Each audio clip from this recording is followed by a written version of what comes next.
Napansin mo ba ito sa sarili mo? May mga pagkakataon na malinaw kang mag-isip, kalma ka, matalino ka. Alam mo ang tama at mali, pero sa sandaling magalit ka, parang may nag-iibang tao sa loob mo. Bigla kang nagsasalita ng hindi mo pinag-isipan. Bigla kang gumagawa ng desisyong hindi mo uulitin kung kalmado ka. Bigla kang nawawala sa sarili mo. At kapag tapos na ang galit, doon mo lang napapansin ang pinsala. Hindi dahil mahina ka, kundi dahil wala kang kontrol sa sandaling iyon. Kahit gaano ka katalino, kapag galit ka nagiging mahina ka. Hindi mahina sa katawan, hindi mahina sa tapang, mahina sa pag-iisip, mahina sa pagpili ng salita, mahina sa pagpigil ng sarili. At dito nagsisimula ang tunay na problema ng karamihan. Kapag galit ka, hindi ikaw ang nagdedesisyon. Kapag galit ka, hindi ikaw ang may hawak ng direksyon. Habang galit ka, may ibang taong may kontrol sa'yo. Isang salita lang nila at sumasabog ka. Isang kilos lang nila at nagbabago ang mood mo. Isang pangiinsulto lang at nawawala ang dignidad mo. Hindi dahil masama ka, hindi dahil mahina ka bilang tao, kundi dahil hindi mo pa napag-aaralan ang galit mo. Tanungin mo ang sarili mo ng tapat. Ilang beses ka nang nagsalita ng sobra dahil galit ka, tapos pinagsisihan mo. Ilang beses ka nang gumawa ng desisyon na alam mong mali pero tinuloy mo pa rin. Ilang beses ka nang nawalan ng respeto sa mata ng iba, hindi dahil masama ka, kundi dahil nadala ka ng emosyon. At pagkatapos ng lahat ng iyon, ang sinasabi mo sa sarili mo ay ito: hindi naman talaga ako ganito, pero kung paulit-ulit itong nangyayari, hindi ba bahagi na rin ito ng ikaw? Ito ang hindi sinasabi ng karamihan. Ang galit ay hindi lang emosyon. Ang galit ay isang pintuan, at kapag binuksan mo ito ng walang kontrol, papasok ang pagsisisi, sirang relasyon, nasirang reputasyon, at mga desisyong may pangmatagalang epekto. Isang galit lang ang pwedeng sumira ng tiwala na inipon mo ng maraming taon. Maraming tao ang akala nila malakas sila kapag galit. Kapag sumigaw ka, akala mo may power ka. Kapag gumanti ka, akala mo panalo ka. Kapag hindi ka nagpaawat, akala mo pinagtanggol mo ang sarili mo. Pero sa mata ng Stoic philosophy, iyan ang sandaling natalo ka. Dahil ang taong kayang kontrolin, ang emosyon mo ay mas may kapangyarihan kaysa sa taong hindi kayang kontrolin ang sarili. Ang tunay na malakas na tao ay hindi yung palaging pumapalag. Ang tunay na malakas na tao ay yung hindi madaling ma-provoke, hindi basta-basta nagre-react, at hindi kailangang patunayan ang sarili sa bawat insulto. Hindi dahil wala siyang galit, kundi dahil may disiplina siya sa loob, may katahimikan, may control, may dignidad. Isipin mo ito. Dalawang tao ang ininsulto. Ang una ay agad sumagot. Nag-init ang ulo, lumakas ang boses, lumabas ang emosyon. Ang pangalawa ay tumahimik, nag-isip, pinili ang kilos, hindi nadala. Sino ang mas mukhang may kontrol? Sino ang mas may respeto? Sino ang mas mukhang leader? Tahimik lang ang sagot. Ito ang dahilan kung bakit ang Stoicism ay hindi tungkol sa pagiging malamig. Hindi ito tungkol sa pagpigil ng emosyon. Ito ay tungkol sa pagkilala sa emosyon at pagpili kung sino ang masusunod. Ikaw ba o ang galit mo? At dito papasok ang video na ito. Hindi ito video na magsasabi lang ng relax ka lang o huminga ka lang o isipin mo na lang ang positive. Hindi ito mababaw. Hindi ito mabilis ang solusyon. Ito ay pag-aaral ng sarili mo. Sa video na ito, pag-aaralan natin ang Stoic rules na ginagamit ng mga taong hindi madaling masira ang emosyon, hindi madaling mawalan ng respeto, at hindi hinahayaang kontrolin ng galit ang direksyon ng buhay nila. Hindi lang paano kumalma sa sandaling galit ka, kundi paano hindi na maging alipin ng galit habang buhay. Pag-uusapan natin kung paano kontrolin ang unang reaksyon, pigilan ang salitang sisira sa'yo, panatilihin ang dignidad kahit may nangaasar, at piliin ang katahimikan nang hindi nagmumukhang mahina. Ito ay tungkol sa inner mastery. Ito ay tungkol sa kapangyarihang hindi maingay pero ramdam. Kung nararamdaman mo na madalas kang mapikon, madalas kang magsisi sa mga nasabi mo, at madalas kang mawalan ng kontrol kahit ayaw mo, hindi ka nag-iisa at hindi ka sirang tao. Kailangan mo lang ng tamang sistema. Kung handa kang unawain ang galit mo bago ito tuluyang sumira ng desisyon, relasyon at direksyon, manood ka hanggang dulo.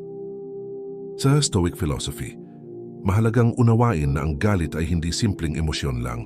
Maraming tao ang iniisip na galit ay natural, automatic, at resulta ng nangyayari sa kanila.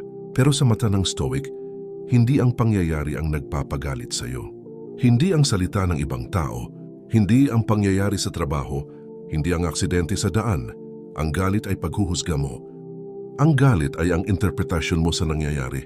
Ito ay ang paraan ng isip mo sa pag-label ng isang pangyayari bilang mali, nakakasakit o banta. Kapag sinabi mong bastos siya o minamaliit niya ako, hindi iyon literal na pangyayari lang. Ang literal na pangyayari ay simpleng aksyon. Ang nagdudulot ng galit ay ang iyong paghuhusga na ang ginawa niya ay mali, na ikaw ay nababastos na may nagawa siyang krimen laban sa iyo. Isipin mo ito sa araw-araw. May nagbato sa iyo ng insulto sa kalsada. Ang iba ay biglang sumigaw. Ang iba ay sumakit ang dibdib. Ang iba ay nagalit. Ngunit sa Stoic na pananaw, ang tunay na pangyayari ay simpleng tunog ng salita at kilos. Ang galit ay lumilitaw dahil pinili ng isip na iyon ay personal na atake. Ang galit ay lumilitaw dahil may interpretasyon ka na may mali. Epictetus, isang Stoic philosopher, ay nagbabanggit na hindi ang pangyayari ang sumisira sa tao, kundi ang pagtingin niya rito. Hindi mo kailangan sundin ang interpretasyon na iyon. Hindi mo kailangan ipasa ang emosyon sa katawan mo. Hindi mo kailangan mag-react kapag natutunan mo itong makita. Ang galit ay hindi kalaban. Ang galit ay signal lang. Isang mensahe mula sa isip mo na may pagkakaiba sa realidad at sa inaasahan mo. Ito ang unang hakbang para hindi mo hayaang kontrolin ng galit ang buhay mo. Sa bawat araw maraming sitwasyon ang pwedeng mag-trigger sa'yo. Isang biro sa opisina, isang salita mula sa pamilya, isang traffic jam, lahat ay neutral na pangyayari. Ang isip mo ang nagbibigay ng label. Hindi ito tama. Hindi ako pinapahalagahan. Bastos siya sa akin. At ang label na iyon ang nagdudulot ng galit. Kung babaguhin mo ang iyong interpretasyon, ang galit ay nawawala. Kung pipiliin mong tingnan ang pangyayari nang walang paghatol, wala kang galit. Ito rin ang dahilan kung bakit ang Stoic ay hindi nagsasabi na huwag kang magalit sa paraang moralizing o forcing positivity. Hindi iyon epektibo. Ang punto ay baguhin ang pananaw. Ang punto ay kilalanin na galit ay judgment, hindi pangyayari. Kapag napanatili mo ang distansya sa iyong interpretasyon, nakakagawa ka ng space. Space para sa katahimikan, space para sa tamang reaksyon, space para sa disiplina sa sarili. Kapag sinabi ng iba, bastos ka, o walang respeto sa iyo, o minamaliit ka, ang pangyayari mismo ay simpleng salita lang. Ang galit mo ay lumilitaw dahil pinili mong i-interpret ito bilang personal na atake. Kung mababago mo ang interpretasyon, maaari mong makita ang sitwasyon ng mas malinaw. Maaari mong piliin ang katahimikan kaysa sa galit. Maaari mong kontrolin ang sarili kahit nasa tensyon ang paligid. Sa susunod na bahagi, ipagpapatuloy natin ang modern psychology at perception ng galit, kung saan titingnan natin kung paano ito lumalabas sa ating pagkatao at expectations. Pero sa Stoic na pananaw, tandaan mo, ang galit ay judgment, hindi pangyayari. Ito ang unang hakbang para makontrol mo ang galit sa totoong buhay. Ito ang pundasyon ng inner mastery. Kung sa Stoic view, galit ay judgment, sa modern psychology naman, may mas malinaw na paliwanag kung bakit ganun ang epekto ng galit sa isip at katawan mo. Ang galit ay lumilitaw kapag nararamdaman mo ang pagkawala ng kontrol. Kapag pakiramdam mo, hindi mo hawak ang nangyayari sa paligid mo, sa ibang tao o sa sitwasyon, ang utak mo ay nagtatrigger ng galit. Ito rin ay malapit sa konsepto ng ego threat. Kapag nasaktan ang ego mo, kapag naramdaman mo na may nagbanta sa imahe mo sa iba, natural na lumalabas ang galit. Kahit hindi mo sinasadya, ang utak mo ay iniisip, kailangan kitang ipagtanggol.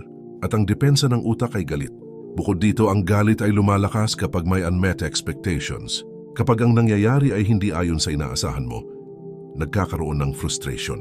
At ang frustration na iyon ay nagiging galit. Sa simpleng salita, ang galit ay kombinasyon ng pakiramdam na may banta, matinding pagkadismaya, at pagkasagi sa ating ego. Hindi mo kailangan pumunta sa matinding sitwasyon para maramdaman ito. Minsan, kahit sa maliit na bagay, tulad ng pang-iinsulto, pagkabastos o pag-minimize sa'yo, nagre-react ang isip mo. Isipin mo ito, may nagbato sa'yo ng biro sa opisina o sa bahay. Kung hindi mo pinapansin, normal lang. Pero kung tinignan mo bilang insulto, bilang panghihina sa'yo, bilang pang-aalipusta, nagkakaroon ng galit. Kapag sinabi ng iba, bastos ka, walang respeto sa iyo, minamaliit ka, hindi automatic ang galit. Ang galit ay lumilitaw dahil ang utak mo ay nakaramdam ng threat sa ego, nakaramdam ng kawalan ng kontrol, nakaramdam ng hindi pagtupad sa inaasahan. Ito rin ang dahilan kung bakit minsan, kahit maliit lang ang pangyayari, nagkakaroon tayo ng matinding reaksyon. Ang utak natin ay nakatuon sa perception, kung paano natin na-interpret ang nangyari, hindi sa pangyayari mismo. Kapag naiintindihan mo ito, may puwang ka na para magdesisyon. May puwang ka na para hindi basta-basta mapikon. May puwang ka na para i-assess, totoo ba na minamalita ko? Totoo ba na wala akong kontrol? Totoo ba na banta ito sa ego ko?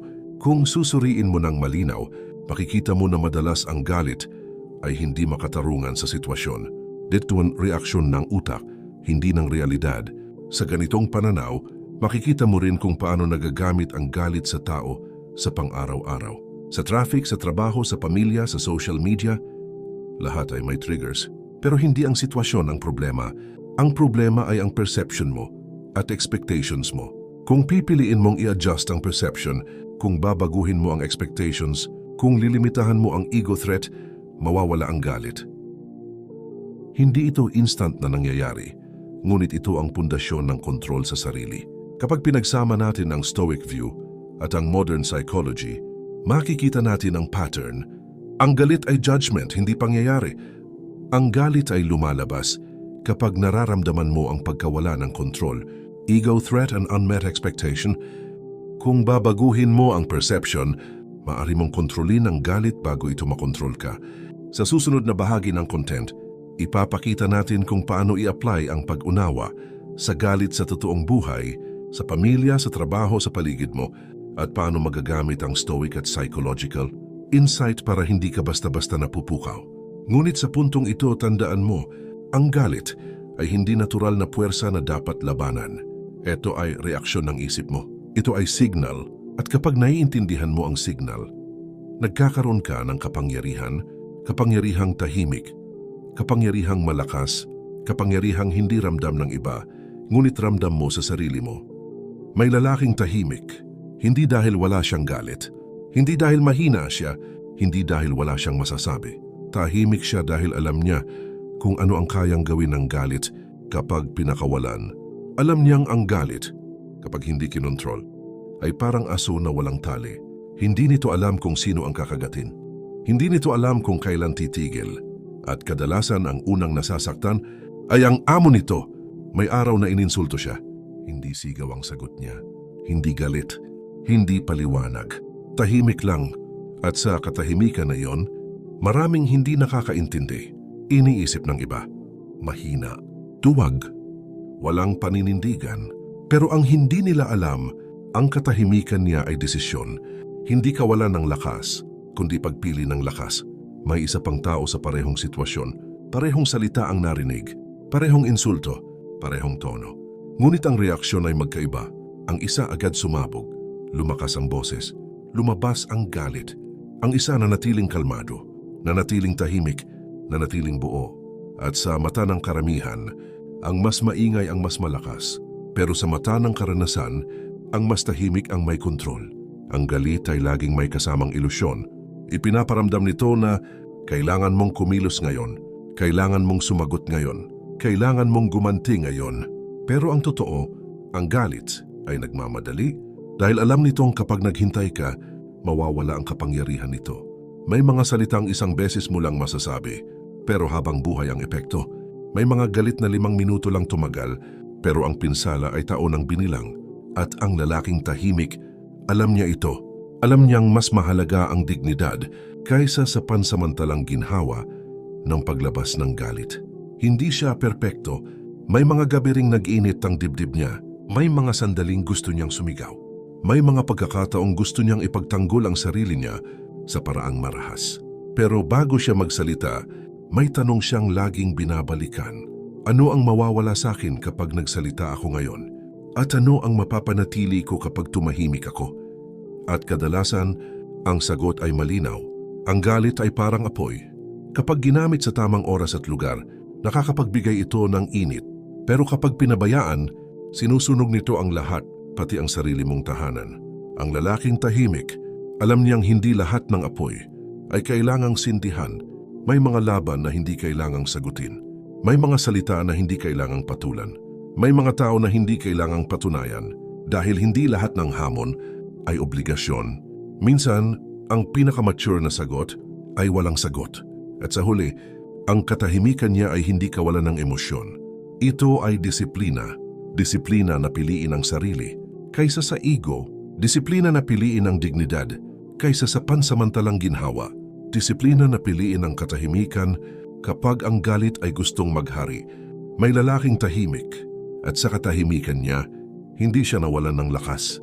Mas lalo pa nga niyang nakilala kung saan talaga nagmumula ang tunay na kapangyarihan.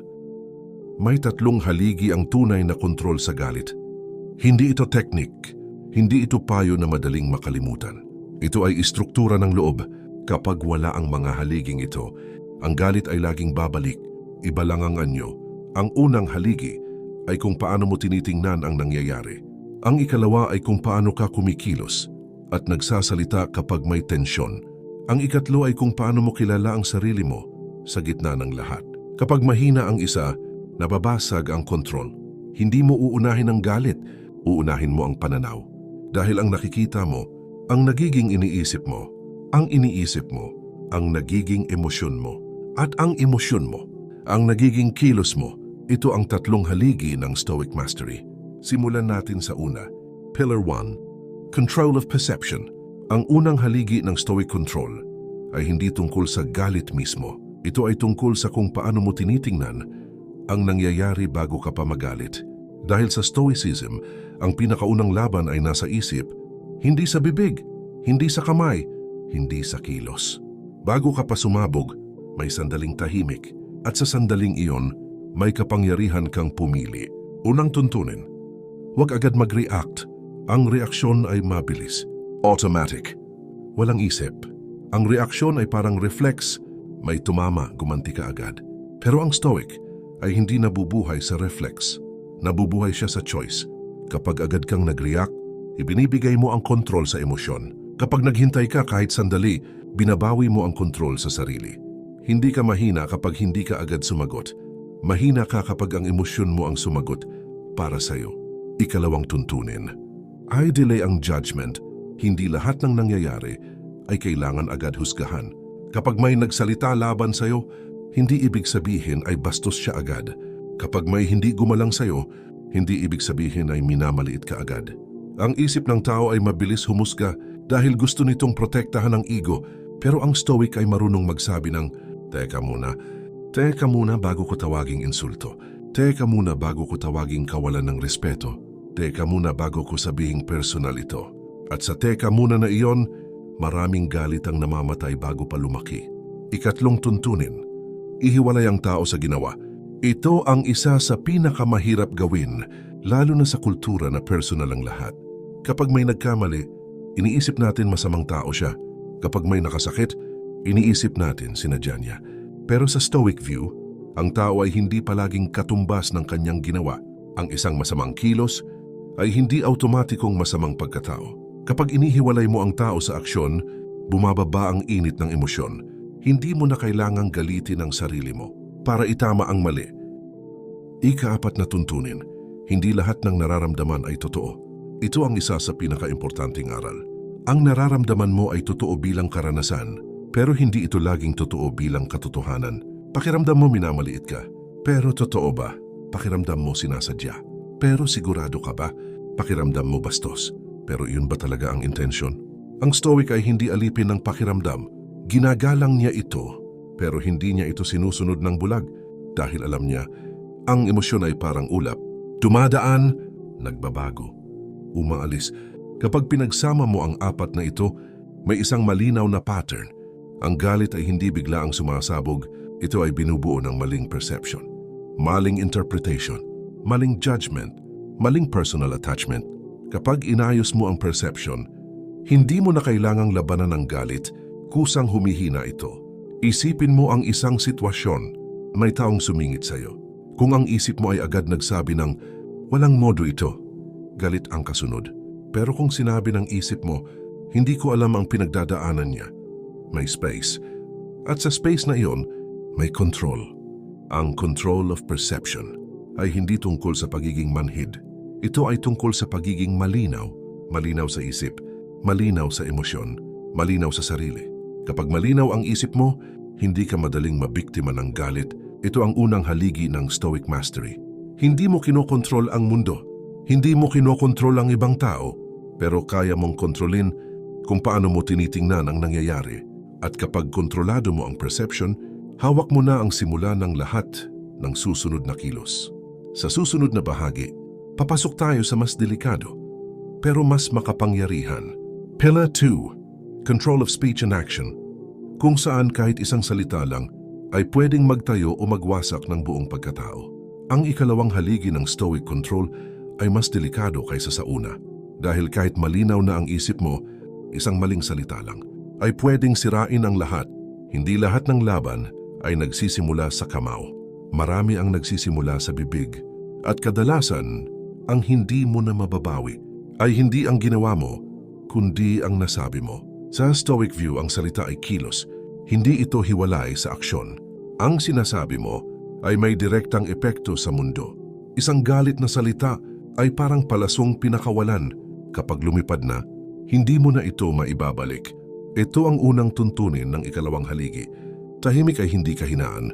Tahimik ay kapangyarihan. Sa galit ang tahimik, ang mukhang talo. Pero sa paglipas ng oras, ang tahimik ang nananatiling buo.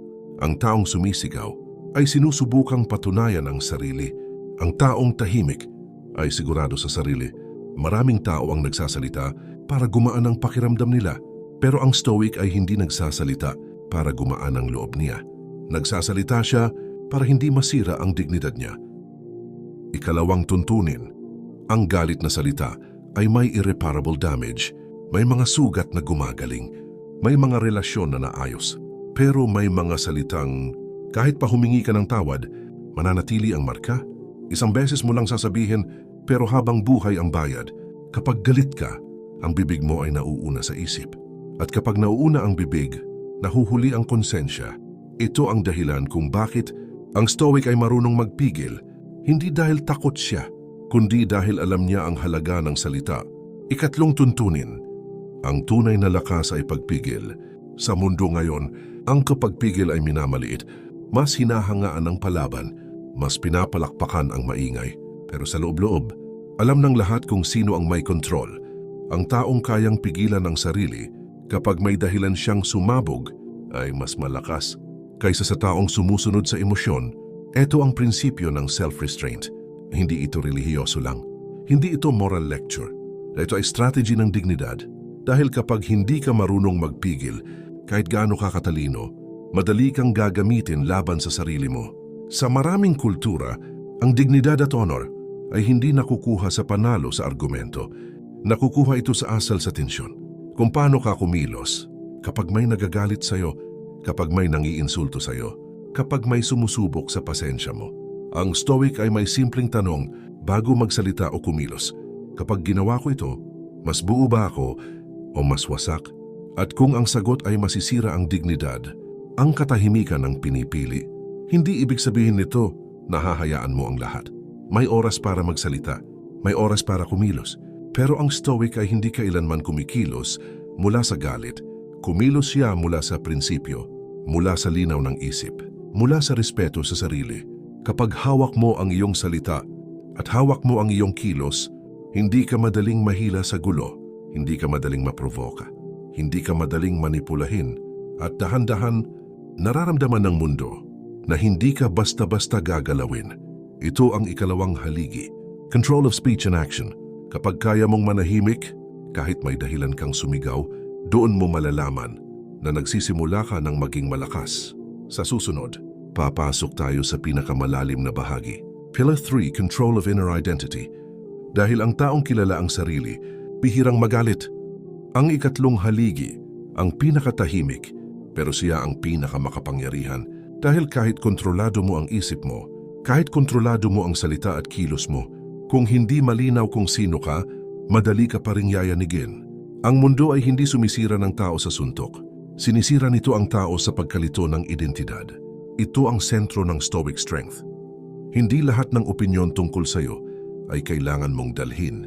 Kapag hindi mo kilala ang sarili mo, lahat ng salita ng iba, nagiging salamin mo. Isang puna, guguho ka. Isang papuri, lulutang ka. At kapag ganito, hindi ka na ikaw. Reaksyon ka na lang.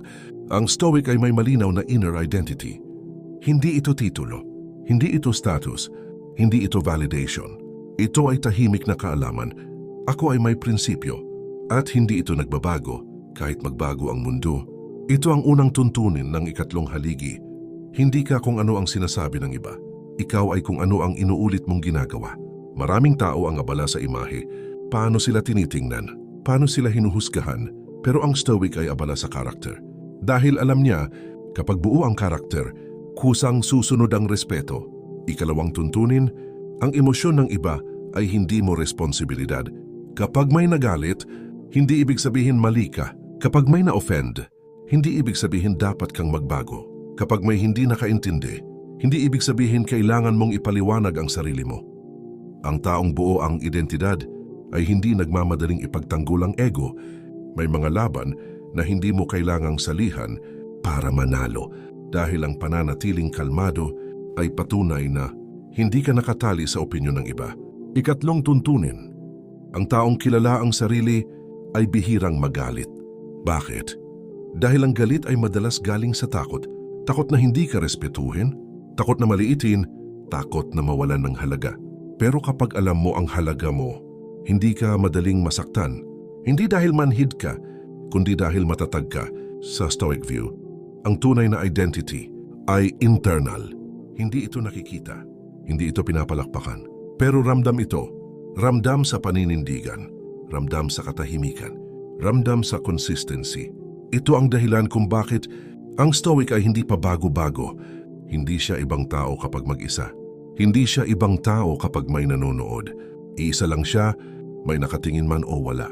Kapag hawak mo ang inner identity mo, hindi ka madaling ma-provoke, hindi ka madaling ma-pressure, hindi ka madaling makontrol. Dahil ang taong hindi naghahanap ng approval ay mahirap manipulahin. Ito ang ikatlong haligi, control of inner identity. Kapag malinaw kung sino ka, hindi mo na kailangang patunayan. At kapag hindi mo kailangang patunayan, doon ka nagiging tunay na malaya. Ito ang tatlong haligi, control ng isip, control ng salita at kilos, control ng pagkatao. Kapag pinagsama-sama mo ang tatlo, hindi ka lang tahimik na tao, nagiging matatag kang presensya. At ang presensyang iyon, hindi madaling wasakin. Ngayon itanong natin ang mas mahalagang tanong. Hindi na, ano ang galit? Hindi na rin, bakit ako nagagalit? Kundi ito, paano ko ito isasabuhay sa araw-araw na pamumuhay? Dahil ang kaalaman na hindi ina-apply ay dagdag lang sa isip, hindi sa lakas ng pagkatao. At ang galit, hindi nawawala sa pag-intindi lamang. Nawawala ito sa tamang kilos, sa tamang sandali. Ito ang unang praktikal na sandata. Hindi komplikado, hindi pilosopikal. Pero kapag inulit araw-araw, binabago nito ang buong pagkatao. Tinatawag natin itong ang 3-second rule. Kapag may nangyari, isang salita, isang tingin, isang bastos na tono, hindi ang galit ang problema. Ang problema ay ang bilis ng reaksyon. Dito nasisira ang karamihan ng tao. Hindi dahil mahina sila, kundi dahil masyado silang mabilis. Ang 3-second rule ay simple. 3 segundo bago ka kumilos. Hindi para mag-isip ng sasabihin, hindi para maghanda ng sagot, kundi para bawiin ang kontrol. Unang hakbang, huminga. Hindi malalim, hindi dramatic. Isang malinaw na hinga lang. Bakit? Dahil ang hininga, ang tulay sa pagitan ng katawan at isip. Kapag mababaw ang hininga, mababaw ang desisyon. Kapag kalmado ang hininga, may espasyo ang isip. Sa sandaling huminga ka, pinapadala mo ang mensahe sa sarili mo. Hindi ito emergency, hindi ako hinahabol. May oras akong pumili. At sa galit, ang pakiramdam ng oras, ang unang nawawala. Ikalawang hakbang, pangalanan ng emosyon, hindi ang tao, hindi ang sitwasyon, ang emosyon. Sabihin mo sa loob mo, ako ay nagagalit, ako ay naiinis, ako ay nasasaktan. Bakit mahalaga ito? Dahil ang emosyon na pinangalanan ay emosyon na humihina ang kapit kapag sinabi mo, bastos siya. Lalo kang iinit, pero kapag sinabi mo, nagagalit ako ngayon, ibinabalik mo ang galit sa tamang lugar, sa loob mo, hindi sa kanya. At kapag nasa loob na ito, kaya mo na itong hawakan. Ito ang Stoic principle sa kilos. Hindi ka emosyon, may emosyon ka, malaking kaibahan. Ikatlong hakbang, piliin ang kilos, hindi ang reaksyon, hindi ang automatic response, kundi ang kilos na tugma sa prinsipyo mo. Tanungin ang sarili mo, kung kalmado ako, ano ang gagawin ko ngayon? At sundin mo iyon kahit ayaw ng emosyon mo. Minsan ang tamang kilos ay katahimikan, minsan ay paglayo, minsan ay maikling sagot, minsan ay walang sagot. Hindi lahat ng laban ay kailangang ipanalo sa salita. Sa 3-second rule, hindi mo pinipigilan ang galit, mas malalim ang ginagawa mo. Binibigyan mo ito ng oras para mawalan ng kapangyarihan. Ulitin natin ang 3. Huminga, pangalanan ng emosyon, piliin ang kilos. 3 segundo lang, pero minsan, iyan ang pagitan ng dignidad at pagsisisi. At tandaan ito, hindi ka nagiging malakas dahil wala kang galit. Nagiging malakas ka dahil kahit may galit, ikaw pa rin ang pumipili. Ito ang unang hakbang sa araw-araw. Hindi perpekto, hindi instant, pero kung ulitin mo ito, unti-unti mong mapapansin, hindi na ikaw ang hinahawakan ng galit, ikaw na ang humahawak dito. Pagkatapos ng 3-second rule, ang susunod na hakbang sa araw-araw na aplikasyon ay ang Daily Stoic Drill. Hindi ito komplikado, hindi rin ito mahaba, pero kapag ginawa araw-araw, binabago nito ang loob mo at binabago nito ang paraan mo ng pagtanggap ng mundo. Tanungin ang sarili mo sa simula ng araw, ano ang kaya kong kontrolin ngayon? Hindi lahat ng nangyayari sa paligid mo ay hawak mo. Hindi lahat ng salita, galaw o reaksyon ng iba ay pwede mong baguhin. Pero may isang bagay na palaging nasa kamay mo, ang iyong isip at aksyon. Kapag malinaw ito, maaari kang magdesisyon ng tahimik, hindi pa bigla-bigla. Pangalawang tanong, ano ang hindi ko kaya kontrolin? Ang mga bagay na labas sa abot mo ay hindi mo kailangang ipilit baguhin. Hindi mo kailangan mag-init ng ulo dahil sa mga bagay na wala kang kapangyarihan. Sa puntong ito, maraming tao ang nagkakagulo. Labis nilang pinapalaki ang wala sa kamay nila. Ngunit ang Stoic ay nakatuon sa kung ano ang totoo niyang kontrolado. Pangatlong tanong, ano ang tamang asal ko ngayon? Hindi ito tungkol sa galit. Hindi rin tungkol sa opinyon ng iba. Ito ay tungkol sa paninindigan mo sa sarili. Sa bawat sitwasyon, sa pamilya, sa trabaho, sa daan, itanong mo sa sarili mo, kung gagawin ko ang tamang asal, ano ang aking pipiliin? At sundin mo iyon. Kahit galit ka, kahit may tensyon, kahit may pressure. Ang Daily Stoic Drill ay parang mental workout. Parang pagpapalakas ng kalamnan, pero dito ang target ay ang loob mo. Tuwing ginagawa mo ito, dahan-dahan mong binabago ang pattern ng galit. Dahan-dahan mong pinapabagal ang reflex ng emosyon. Dahan-dahan mong pinapalitan ang automatic reaction ng intentional action. Sa gabi balikan ng araw mo, ano ang kaya kong kontrolin at nagawa ko ba? Ano ang hindi ko kaya kontrolin at tinanggap ko ba? Ano ang tamang asal na pinili ko at naging epektibo ba? Gamit ang simpleng drill na ito, magiging malinaw sa iyo kung saan ka dapat pumasok at saan ka dapat lumayo. Hindi ito instant, hindi ito madaling gawin sa simula, pero kapag araw-araw mong ginawa, ang mga galit na dati ay bigla ang sumasabog, ay nagiging tanong bago galit, nagiging espasyo bago reaksyon, at sa espasyo na iyon, nagsisimula ang tunay na kontrol. Sa susunod na bahagi, tatalakayin natin ang social situations kung paano i-apply ang lahat ng natutunan sa pamilya, trabaho, at kahit sa online comments kung saan ang galit ay pinakamabilis na sumasabog. Ngayon, pag-usapan natin ang pinakakaraniwang hamon sa araw-araw. Social situations, pamilya, trabaho at kahit online comments, dito kadalasan sumasabog ang galit. Hindi ito nangyayari dahil masama ang tao. Nangyayari ito dahil may pressure, expectations at triggers na palaging nandyan. Sa pamilya, minsan may kapatid o kamag-anak na bastos, nakakairita, o may pinagsasabi na hindi mo gusto. Ang reflex ng marami, sumagot, magsalita ng mabilis o magalit. Ngunit kung gagamitin mo ang 3-second rule at Daily Stoic Drill, huminga, pangalanan ng emosyon mo. Piliin ang tamang kilos. Hindi lahat ng insulto ay kailangan sagutin. Minsan ang katahimikan ay mas malakas. Minsan, isang mahinahong salita ay mas nakakapagbigay ng respeto kaysa 10 sigaw. Sa trabaho, may boss na demanding, katrabaho na pabibo, o meeting na nakakainis. Dito ang halaga ng stoic control ay higit sa lahat. Bago ka magsalita, ano ang kaya kong kontrolin? Ano ang hindi ko kaya kontrolin? Ano ang tamang asal ko ngayon? Kapag malinaw ang sagot sa 3 tanong na ito, hindi ka basta-basta mapipikon. Hindi ka basta-basta magpapadala sa pressure. At ang respeto, sa huli ay kusang dumarating. Sa online comments, social media, ito ang pinakamalakas na trigger ng galit sa modernong panahon. May mag-post ng pang-insulto, trolling, o maling impormasyon, automatic reflex ng marami. Sumagot, magpatol, magpaka-bitter.